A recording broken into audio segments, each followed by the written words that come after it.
Hello বন্ধুরা, তোমরা সবাই কেমন আছো? আজকে আমরা এখন 2026 শিক্ষাবর্ষের রায়মাটির প্রশ্নবিচিত্রার পরিবেশের 1 নম্বর স্কুল কান্না অম্বিকা মহিষমর্দিনী প্রাথমিক বিদ্যালয় স্কুলটি আমরা এখন সমাধান করব। একের দাগে রয়েছে সঠিক উত্তরে ঠিক চিহ্ন বোস করাও। বাঘের ডোরা কাটা দাগ আছে নিজেকে বাঁচানোর জন্য। অসেটটা করবে গাছ শ্বাসক্রিয়ার সময় বাতাস থেকে গ্রহণ করে অক্সিজেন। শির দ্বারা আছে তবু গুটিয়ে থাকতে পারে, উত্তর লিখবে সাপ। ভিজে কাপড় সহজে শুকাতে চায় না কোন কালে? বর্ষাকালে, কারণ বর্ষাকালে বাতাসে জলীয় বাষ্পের পরিমাণটা বেশি।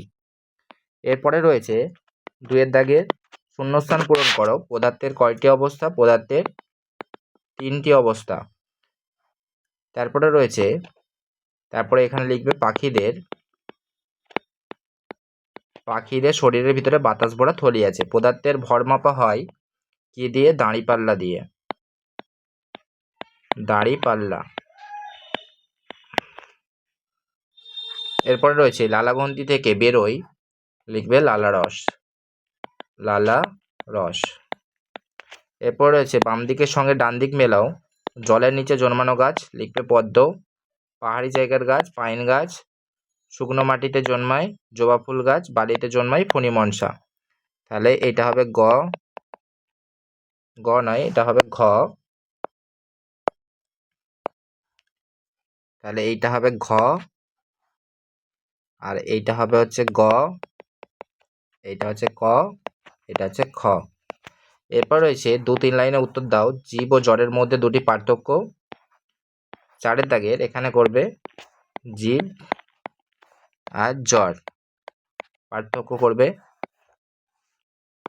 একে লিখবে জীবের প্রাণ আছে,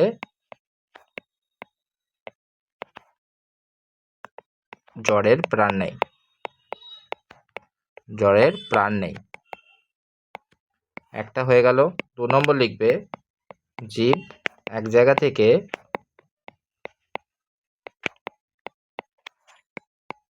থেকে অন্য জায়গায় চলাফেরা করতে পারে,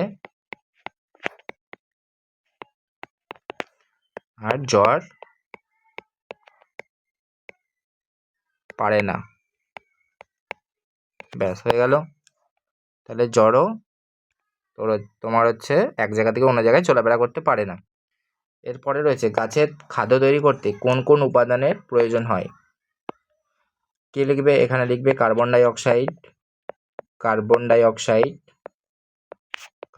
অক্সাইড, যাকে আমরা বলি CO2। তারপর লিখবে সূর্যের আলো,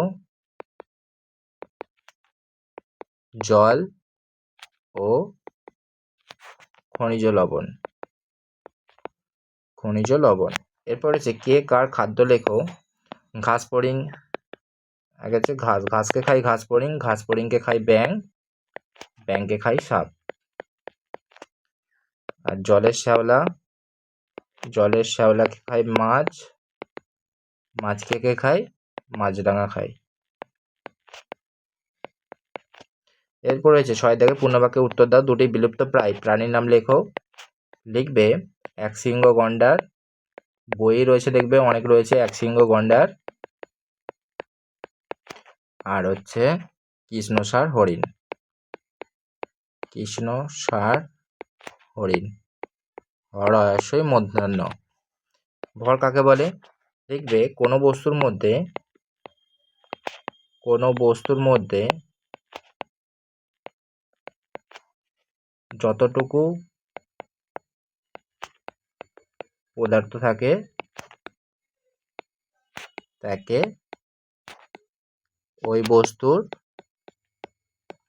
ভর বলে। হয়ে গেল। তারপর রয়েছে মাছ ও চিংড়ির মধ্যে একটি অমিল লেখো। 6-এর গ তাহলে লিখবে মাছ ও চিংড়ির মধ্যে একটি অমিল। মাছ হচ্ছে মাছের মেরুদণ্ড আছে, মাঝখানে যে শিরের কাঁটাটা, আর হচ্ছে চিংড়ির নেই। চিংড়ি নেই। হয়ে গেল।